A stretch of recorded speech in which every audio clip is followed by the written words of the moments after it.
What's up, TBS crew? It's your boy Steph, back with another reaction. This time we have Mr. Haunted, 3 true Instagram horror stories uploaded May 10th, 2019. Now, down in the description will be a link to Mr. Haunted's channel, a link to this original video so y'all can see it for yourself without my commentary. Also will be links to all of my social medias. Get at your boy and see the person like that I don't upload to YouTube. Without further ado, now this stuck out to me because it said when I saw it in the search bar, you know, when I looked up Mr. Haunted, it said it was 11 minutes and 20 seconds long. Well, 11/20, that's my birthday, November 20th. Scorpio gang, baby. No. All my Scorpios out there, drop it down in the comment section below. Drop that Scorpio sign, boy. This story is told in the perspective of a female. It was the early summer of 2014, and my school had just let out for the summer. My friends had told me about this new and quite popular app called Instagram, and that I should get it to follow up on what my friends posted. It wasn't the first time I heard about Instagram. I just looked at it as another social media app that had no purpose in it. This was the year that the app blew up, so I was constantly getting told that I should download it. After weeks of my friends pushing me to do it, I finally downloaded the app just so they could stop hounding me. I created my profile, added my picture, and gave a brief description about my interests. Hanging out with friends, going to the movies, etc. I followed my friends and decided to create my first post. I didn't want to post anything boring, and at the time for girls, Instagram mainly focused on how attractive you were to gain more attention or whatever. So I took a very casual photo of myself and posted it. It didn't get much attention, obviously, and the only people who liked it were my friends. Keep in mind that I'm not the type of person who is obsessed as to how attractive I was, nor did I even care. In other words, I didn't want to be like most girls on Instagram. Fast forward about a week later, my friends seemed happy that I at least showed some interest in the app and that I should post more stuff if I wanted to gain followers. As stated before, I didn't care about that and didn't take their advice. One night, I was sitting in my bed working on a school project for my chemistry class when my phone dinged. I looked at it and it was from Instagram letting me know that some user named JoshMaster237 wanted to send me a message. My Instagram was private, of course, which was why it was requested. I opened the app and went over to his page. It was just stuff related to cars and motorcycles, things like that. His message said, "Hey, my name is Joshua. I've seen you around school, and I just wanted to chat with you." First of all, I didn't know a Josh, and it was very weird for whoever this person was to be messaging me. I didn't respond to his messages and then blocked him. It's not that weird. Later that week, I was in the front entrance of my neighborhood waiting to get on the bus to go to school. It was approximately 6 in the morning, and there was barely anyone out at this time. However, I noticed a shady-looking car creeping along the road headed toward me. I thought nothing of it and acted like I didn't see it. Wow. The car eventually came to a stop right next to where I was standing. A man I'd seen in his 40s or 50s rolled down his window. He was a very creepy-looking man. I bet. He said, "Hey, I see you're waiting for the bus. I mean, I could drive you to school if you want." No! I, of course, ignored him and went on my phone so he could at least get a hint that I didn't want to talk with him. However, he kept asking me to the point where I finally told him no and to leave me alone in a sort of annoyed tone. Unfortunately, that didn't seem to faze him because he only kept trying to lure me into his car. Yeah, he is. Eventually, my bus came and I immediately got on. Throughout the day, I didn't see him and thought everything was over until that night where I got yet another notification from Instagram. To my surprise, it was the same user that had messaged me the other night. What the message read was disturbing and very unsettling. "You're lucky the bus came in time. I was about to grab you and throw you in the car myself." My heart dropped and I deleted my Instagram page and never went back to it. I didn't tell my parents, fearing I would get in trouble, as I wasn't even supposed to have social media. I never heard from Josh, or whoever he was, ever again, and I hope it stays that way.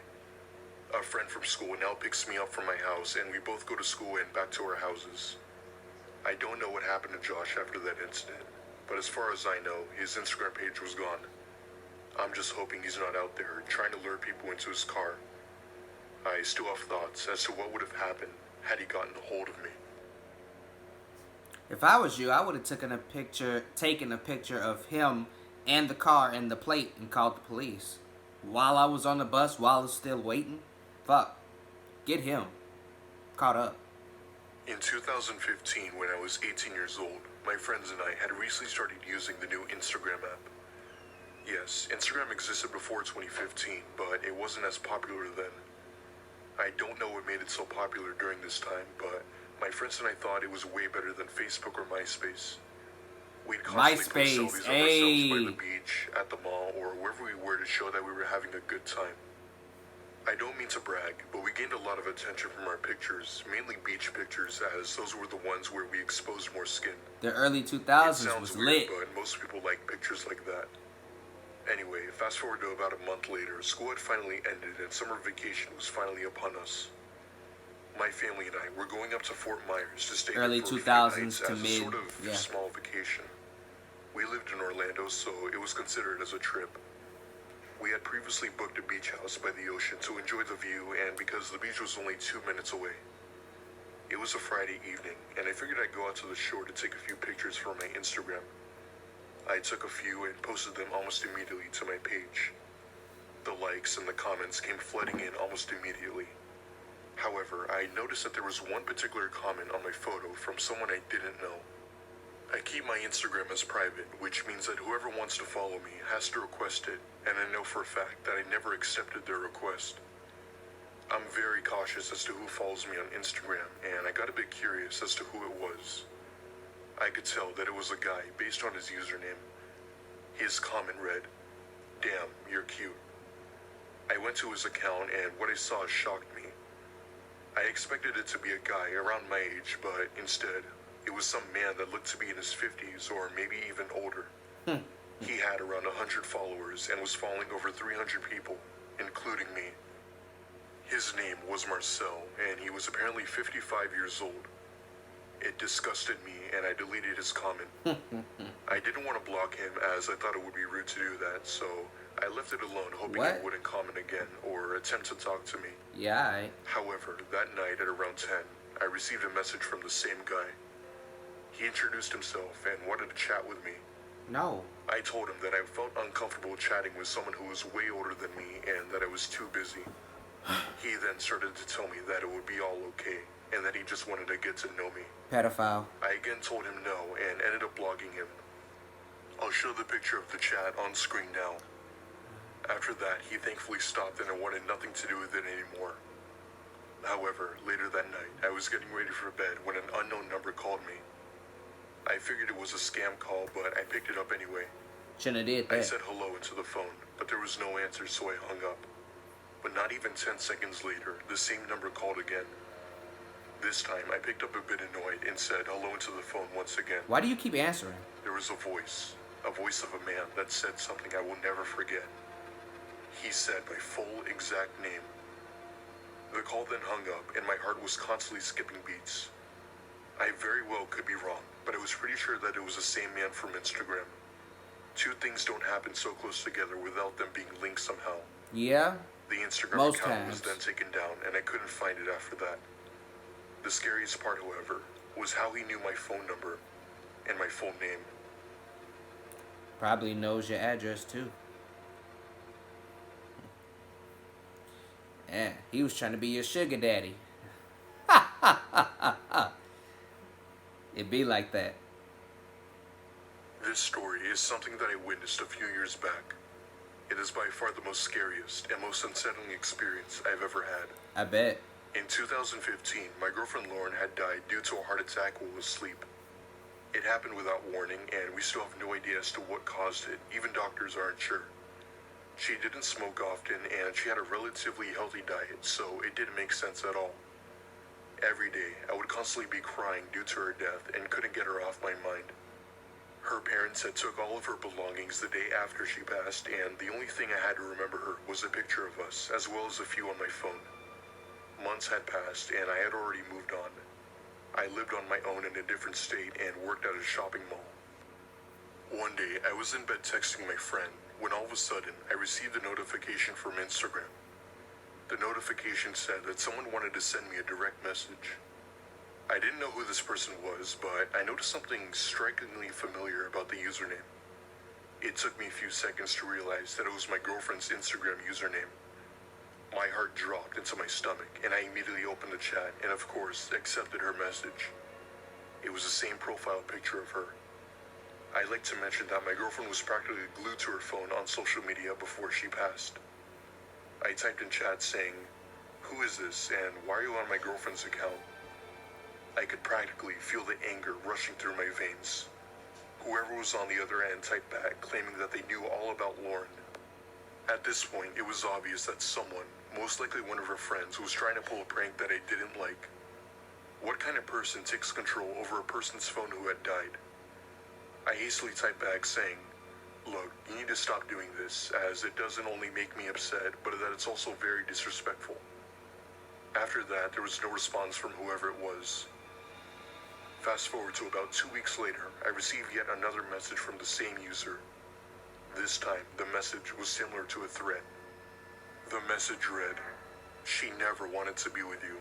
She wanted to kill you." At that point, whoever this was had crossed the line, and I raged, typing back that they were sick in the head and that they needed to stop. After that, I had blocked Lauren's account and went to confront her parents about it.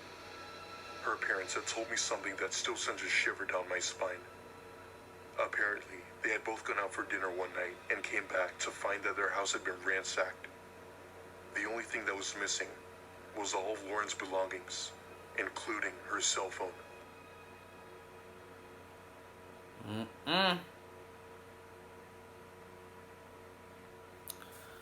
But back to that first story, though. It's not weird if a random guy, hits up a female and tries to talk to him. That's not weird. Now, depending on what he says and how he comes at the female, now you on some other shit. Otherwise, I mean, I don't do it. I have done it, but as I get older, even though I'm only 24, I generally don't just hit up I don't just hit up random females. I'm not looking for love on Instagram or Facebook. The only way I'll inbox or direct message a girl is if she tells me to, or let's say I comment on one of her pictures, or she comments on one of mine, or something along those lines, and she says, "Hey, inbox me or DM me or blah blah blah blah blah blah." Okay, then we can chat. But even if I did try to meet girls on Instagram, it would only be girls in my area. I'm in Northwest Indiana. There's no reason for me to fucking chat a girl who's all the way in fucking Oklahoma or some shit. What? Long distance relationships almost never work out. If they do work out, I have never believed in those. But nah, man, it's not weird for a random guy to hit you up and compliment you or try to talk to you. It's only weird if he starts to say some weird shit after that. Marcel was trying to be your sugar daddy person in story number 2. Yeah, Marcel was looking for a good time. I'm sorry, I know that was supposed to be creepy, but that one was funny. Man, he was trying to come at you with 3 legs. What did y'all think of it? If you enjoyed the video and my reaction, leave a like, a comment, and share the video. And if you really liked it, subscribe to the channel and tap that bell icon so you will get notified every time your boy Steph drop new content, which I do 7 times a week. That is all I got for y'all this time around. Your boy Steph is out.